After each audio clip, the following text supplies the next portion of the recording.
porque yo al principio, tal como lo dije, nadie me curaba y yo podía vagar libremente.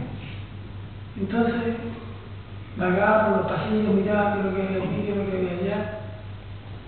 Y claro, no tengo mentalidad técnica.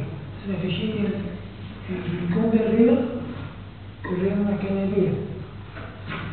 Entonces me dediqué a seguir la cañería. Se abrió la gruesa, me enteré que llevaba bordaje, porque yo iba al veterinario.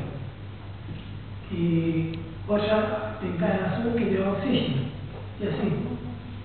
Y me di cuenta que una cañería era cierta cañería que entraban a ciertas piezas. Entonces quise entrar a esas piezas para ver qué es lo que había dentro. No se podía tener una cerradura distinta. Entonces pregunté por qué no podía entrar ahí. Y me dijeron, no, esas son las piezas que usan algunos ángeles del Señor cuando vienen. Y tenían, bueno, yo soy técnico.